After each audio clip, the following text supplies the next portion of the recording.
네, 뭐 이런 시장의 흐름이 있나 싶은 생각이 들 정도로 시장이 급격한 변동성을 역대급으로 보여주고 있습니다. 뭐 증시 암호화폐 시장 할 것 없이 지금 이놈의 관세 리스크 때문에 시장의 방향성이 과연 어떻게 세팅되려고 이렇게까지 흔들리는 것인가 라는 생각을 갖게 만들고 있습니다. 어쨌든 다행스럽게도 비트코인은 8만 달러 지지 테스트를 진행을 하는 모습을 보여주고 있고, 메이저 알트들 역시 정말 어마어마한 급락세를 보여주다가 안정세를 찾을까 말까 하는 그런 흐름을 확인해주고 있습니다. 비트코인은 말 그대로 관세 이슈의 방향에 따라서 엄청난 출렁임을 확인해주고 있습니다. 7만 5천 달러까지 깨지면서 이거 진짜 한바탕 난리 나나 싶은 생각이 들었었는데, 급격한 급등락을 반복하면서도 관세와 금리에 대해서 시장이 얼마나 지금 적극적으로 전폭적으로 반응하는지도 함께 느낄 수 있었던 그런 시간이 최근 24시간 동안의 흐름이 아니었나 생각됩니다. 공포 탐욕지수는 하루 전보다 1포인트 오른 24를 기록하면서 극단적인 공포 단계가 이어지고 있습니다. 비트코인 도미넌스가 정말 장난 아닌 그런 모습을 보이고 있는데 63%대까지 뚫고 올라서면서 일단 역대급 도미넌스이기도 하고, 이러다가 정말 누구 말 맞다나 70% 찍는 것 아닌가, 뭐 그런 생각까지 갖게 만드는 흐름이 이어지고 있습니다. 트럼프가 관세를 유예한다라는 오보가 나오면서 이게 처음에 오보인지 여부가 판정이 안 됐을 때 트럼프 관세 유예한다, 이 소식에 비트코인이 일시적으로 8만 달러를 뚫어내는 모습을 보이기도 했습니다. 시장 혼선이 상당히 격렬했다라는 점을 느낄 수 있는 부분입니다. 내용은 이렇습니다. 이 중국을 제외한 모든 국가에 대해서 90일 동안 관세 유예 방안을 검토하고 있다라는 로이터 등 외신들의 보도가 나오면서 시장을 흔들었던 겁니다.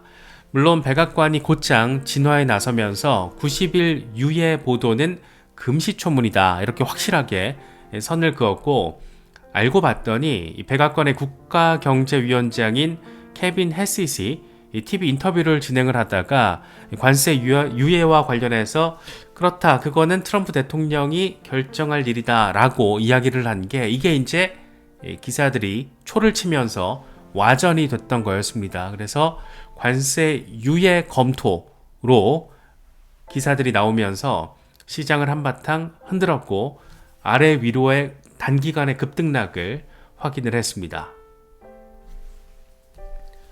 트럼프는 국내외 이런 혼란 속에서도 상호 관세의 당위성을 거듭해서 강조하고 있습니다. 이건 수십 년 전에 이미 했어야 할 일이다.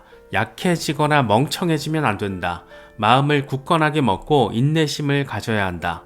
그럼 위대한 결과를 얻을 수 있을 것이다. 역시 뭐 트럼프답다라고도 바라볼 수 있고, 어떤 공개되지 않은 그들의 계획이 선명하게 있구나라는 점도 느낄 수가 있고, 과연 어떤 방식으로 이게 정리가 될지 초미의 관심사가 된 그런 모습을 거듭해서 확인할 수가 있습니다. 이런 가운데 이 관세 전쟁의 핵심 타겟이 뭔지에 대해서 트럼프는 조금 더 선명하게 구체화시켜 버렸습니다. 중국에 대해서 50% 추가 관세를 때리겠다라는 말 그대로 위협 내지는 협박을 날려버린 겁니다. 4월 8일까지 중국이 34% 관세를 부과하겠다라는 그런 계획을 철회하지 않으면 미국은 중국에 대해서 50%의 추가 관세를 부과할 것이다. 그건 4월 9일부터 곧바로 발효될 것이다 라고 위협성 멘트를 날려버렸습니다. 기존 관세 20%에다가 상호 관세 34%, 여기에다가 만약에 추가 관세 50%까지 현실화된다라면 이건 104% 수준의 관세가 되기 때문에 미국에서 수입된, 그러니까 중국에서 수입된 상품을 미국 소비자들이 소비할 때 기존 가격의 2배를 지금 생각해 볼 수 있는 그런 상황이 펼쳐질 수도 있는 겁니다. 이게 뭔 일인가 싶기도 한 그런 상황인데, 그러면서 미국과의 회담을 요구한 다른 나라들과의 협상은 즉시 시작될 것이다. 결국 중국의 화력을 집중하겠다라는 의도를 아주 분명하게 밝힌 것으로 바라볼 수가 있습니다. 과연 중국이 어떤 식의 대응을 하게 될 것인가. 지금 트럼프가 카드를 깔 때마다 즉각적인 대응을 하고 있는데, 이건 뭐 50%의 추가 관세까지 나온 상황이다 보니까 다른 나라들과 협상을 하는데 니네들랑은 안 할 거야, 이런 얘기까지 지금 나오다 보니까 어떤 방식으로 이게 흘러갈지 상당한 주목을 모으고 있습니다. 이런 와중에 트럼프가 워낙 지금 우악스럽게 관세 이슈를 핸들링을 하다 보니까 결국에는 이게 지금 연준의 금리 인하를 압박하는 것이다, 이런 해석들이 많이 나오고 있잖아요. 제롬 파월 의장 같은 경우에는 지표를 보고 결정하겠다라고 멘트를 날렸는데, 트럼프가 지금 그 지표를 거의 완벽하게 박살내는 그런 조치를 취하고 있다 보니까 결국에는 연준도 행동에 나설 수밖에 없다라는 얘기들도 많이 나오고 있습니다. 이런 와중에 JP모건의 글로벌 채권 책임자인 밥 미셸이 블룸버그와의 인터뷰를 통해서 시장이 지금 심각한 스트레스로 인해서 연준이 5월 회의 이전에 긴급 금리 인하를 단행하게 될 수도 있다라고 전망을 제시하고 있습니다. 지난주의 시장 혼란은 1987년 주식시장 붕괴, 블랙 먼데이, 그리고 2008년의 금융위기, 2020년 코로나, 그때의 침체, 이런 역사적인 위기와 비교될 만큼 심각했다. 과거 이런 위기 속에서 연준은 금리 인하를 신속하게 결정했다라고 이야기를 하고 있습니다. 지금 당장 오늘도 비공개 회의가 진행이 되고 있는데, 물론 긴급 회의는 아니지만 비공개 회의를 통해서 지금 현재 시장 상황에 대한 이사진들의 어떤 논의가 충분히 이루어질 수밖에 없지 않을까. 과연 어떤 얘기들이 오가게 될 것인가, 오가고 있을 것인가, 그런 부분들도 관심 포인트가 돼버린 상황입니다. 그러면서 이번에도 연준이 비슷하게 개입할 수 있는데, 앞서 연준은 사고 발생 전에 대응하겠다라고 말한 적이 있다. 5월 회의까지 기다릴 수 있을지 의구심이 든다. 지금 우리는 심각한 상황을 겪고 있고, 연준이 조치를 취하지 않으면 더욱 악화돼서 엄청난 붕괴를 초래할 가능성이 높다. 연준은 마냥 앉아서 기다릴 수만은 없을 것이다 라고 이야기를 하고 있습니다. 사실 트럼프 대통령이 지금 연준을 조지는 멘트를 할 때 항상 덧붙이는 게, 늦은 대응을 하고 있는 연준은 항상 늦었다, 제롬 파월은 늦게 대응한다, 한 발 늦는다, 이런 표현을 빠지지 않고 포함시키고 있는데, 과연 연준이 이번에는 정말 말 그대로 트럼프가 지금 인플레이션 지표들을 박살낼 수 있는 행동들을 하고 있다 보니까 어떤 방식으로 결정을 내리게 될지, 정말 5월 회의 전에 예를 들어서 4월 중하순 정도에 금리 인하가, 긴급 금리 인하가 결정된다라면 그때부터가 본격적인 반전 모멘텀이 될 수 있지 않을까 기대되는 부분이기도 합니다. 비트파이넥스는 주간 리포트를 통해서 비트코인 온체인 지표를 보니까 변동성 확대 가능성이 있다라는 점을 이야기를 하고 있습니다. 최근 비트코인이 S&P 500 대비 상대적인 강세를 보이고 있는데도, 그럼에도 불구하고 무기한 선물 시장의 펀딩 비율과 미결제 약정 추세 등을 종합적으로 고려할 때 비트코인의 변동성이 확대될 수 있다. 미국의 평균 22%를 웃도는 고율 관세 정책은 글로벌 산업 전반의 인플레이션율을 높이는 동시에 주요 무역 파트너국의 보복 관세 가능성도 자극하고 있다. 장기적으로 봤을 때 암호화폐 시장 환경과 관련된 긍정적인 소식도 있는데, 일본 정부가 암호화폐를 금융상품으로 정식 분류하고 관련 수익에 대해서 20%의 세율을 적용하는 규제 완화 방안을 추진하고 있다. 그레이스케일은 솔라나 현물 ETF를 신청을 했는데, 이건 전통 금융과 블록체인 기술의 융합이 점차 가속화되고 디지털 자산 인프라가 점진적으로 친화적인 방향으로 나아가고 있다는 것을 시사한다, 이렇게 이야기를 하고 있습니다. 단기적으로는 관세 리스크 때문에 시장이 엎치락뒤치락 난리 개판 5분 전 블루스 치고 있지만 펀더멘털적인 측면을 봤을 때는 지금 블록체인 혁신이 사실상 속도감을 가지고 펼쳐지고 있고 미국 정부는 역사상 그 어느 때보다 친화적인 그리고 전폭적인 암호화폐, 블록체인 지지 정책을 펼치고 있다. 그런데 이제 시작 지점에 불과하다. 이런 점들도 함께 생각을 해보시면 지금 단기적으로 흔들리는 이런 시장 상황 속에서 조금 더 나의 멘탈을 잡으며 나의 전략과 계획을 탄탄하게 컨트롤할 수 있지 않을까 그런 생각이 들기도 합니다. 분석가들의 전망은 대체로 긍정적인 이야기들이 많이 나오고 있는 모습입니다. 분석가 맥스의 경우에는 비트코인이 강세 리테스트 마무리했다. V자형 회복이 다가오고 있다라고 이야기를 하고 있습니다. 역회된 숄더 잘 만들고 지지라인 리테스트 하면서 이제 반등을 준비하고 있다라는 점을 강조하고 있습니다. 크립토 타이탄의 경우에는 비트코인은 2024년 조정 양상을 반복하는 것 같다. 작년에는 마이너스 33% 수준의 조정이 있었는데 올해는 마이너스 32% 수준.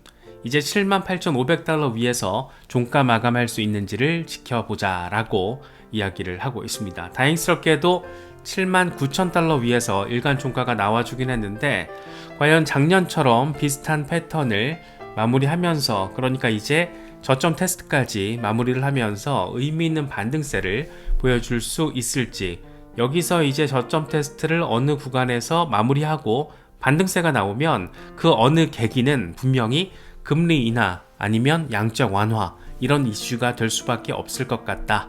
물론 이런 것들을 자극시켜왔던 관세 이슈 역시 어느 정도 돌파구를 마련하는 그런 큰 그림, 큰 배경 안에서 구체적인 액션으로서 금리 이슈와 양적 완화 이슈가 시장을 끌어올릴 그럴 가능성, 그 시나리오에 대해서도 충분히 상정해 볼 수는 있을 것 같습니다.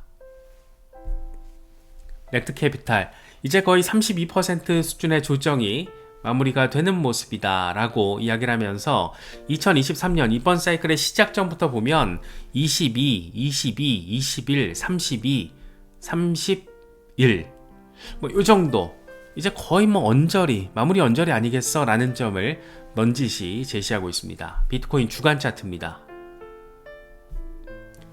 스탁머니 리잘드 역시 주간 차트를 통해서 관세 이슈가 아니었다라면 아마도 전쟁이든 인플레이션이든 다른 악재가 나왔을 것이다. 이게 조정의 끝이 아닐 가능성이 높지만 목표 영역에 근접한 건 확실해 보인다. 인내심을 가져라 라고 이야기를 하고 있습니다. 추가적인 조정이 나오더라도 그건 축적 구간에 대한 리테스트가 될 것이고 여기서 잘 마무리하면 그때부터는 의미 있는 반등세가 나올 수 있을 그 가능성, 그 기대감을 강조하고 있습니다. 비트겟의 수석 애널리스트 라이언 리는 이 비트코인이 7만 달러를 이탈하지 않은 것은 1BTC 채굴 비용인 6만에서 6만 5천 달러가 지지선 역할을 하고 있기 때문이다. 이건 장기 투자자들의 매집과 더불어서 급격한 조정을 막는 역할을 한다. 반면 이더리움의 경우에는 4억 8천만 달러 규모의 물량이 지금 현재 청산 위기에 직면해 있고 온체인 활동이 저조한 데다가 거래소 물량도 감소하고 있어서 투자자들이 신중한 태도를 취하고 있다라고 진단을 하고 있습니다. 아서에이지, 비트코인을 꾸준히 매수해왔고 앞으로도 계속 매수할 계획이다. 현재 일부 알트코인들은 매수 구간에 들어왔지만 비트코인 도미넌스가 70%를 향해서 치솟고 있다. 따라서 아직 대다수 알트코인은 매수 타이밍이 아니라고 본다. 시장 유동성이 살아나는 유일한 방법은 결국 연준의 양적 완화일 뿐이다 라고 이야기를 하고 있습니다.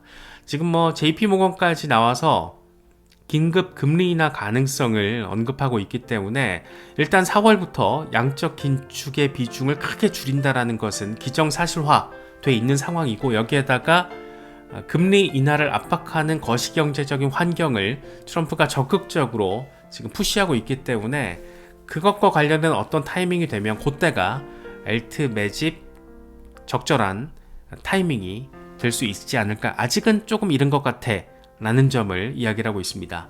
이 양반 같은 경우에는 76,000달러에서 90,000달러를 비트코인 매집 구간으로 삼고 있다라고 공유를 했었고, 알트코인들 같은 경우에는 아직 조금 일러 보인다라는 그런 이야기를 하고 있다라는 점도 참고하시면 좋을 것 같습니다. 라크 데이비스, 우리는 지난 몇 년 동안 이런 5만 가지 사건들을 모두 이겨내 왔다. 코로나, 루나 사태, USDC와 USDT의 디패깅, FTX 붕괴, 약세장, 독일 정부의 비트코인 매도, 8월 5일 블랙 먼데이, 전쟁과 침체, 공포, 이걸 다 이겨왔는데 까짓 거 관세 리스크, 이거 될 거야, 잘 버티면 돼 라는 점을 이야기를 하고 있습니다. 정말 이렇게 읽어보니까 우리가 참 긴 시간 동안 어마어마한 이슈들을 많이도 잘 견뎌왔구나, 그런 생각을 갖게 만드는 것 같습니다. 사실 지금 관세 리스크가 워낙 급격하게 시장을 때리고 있다 보니까 이번 주가 인플레이션 주간이라는 걸 놓칠 수가 있습니다. 이번 주에는 CPI와 PPI가 잇따라서 발표가 되고, 가장 중요한 건 CPI 상황이겠죠. 한국 시간으로 4월 10일 밤 9시 반에 발표가 되는데, 전년 대비로는 2.6%, 전월 대비로는 0.1%, 둘 다 전달보다는 소폭 감소할 것으로 지금 예측이 되고 있습니다.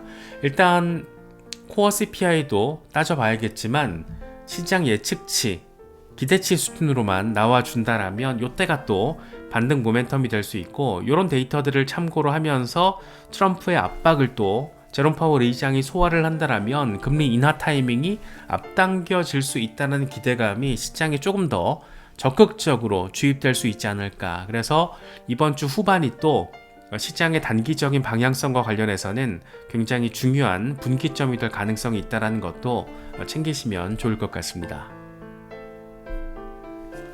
요즘 글로벌 통화량 M2 방향성에 맞춰서 비트코인도 곧 따라간다, 이런 얘기 많이 나오고 있잖아요. 지금 M2 같은 경우에는 이미 폭등한 흐름을 노란색으로 지금 보여주고 있고, 빨간색이 비트코인인데 보통 한 10주에서 12주 정도 이 시차를 두고 움직이기 때문에 이제 머지않아서 몇 주 뒤면은 비트코인이 따라가는 흐름을 보일 가능성이 높다. 또 중국 정부 같은 경우에도 지금 금리 인하 플러스 양적 완화, 이 두 가지가 이제 시작 지점이 있기 때문에 그런 것들과 맞물려서 미국 연준까지 금리 인하 플러스 양적 완화에 가세를 하게 되면 이런 흐름과 속도는 조금 더 전폭적일 수도 있기 때문에 그런 것들을 기대를 하고 계획을 하면서 지금의 어떤 혼란스러움을 잘 또 이겨내는 게 암호화폐 시장에 들어와 있는 우리 같은 투자자들의 임무가 아닐까 생각되기도 합니다. 여러 가지 소식들 잘 참고하실 수 있으면 좋겠습니다.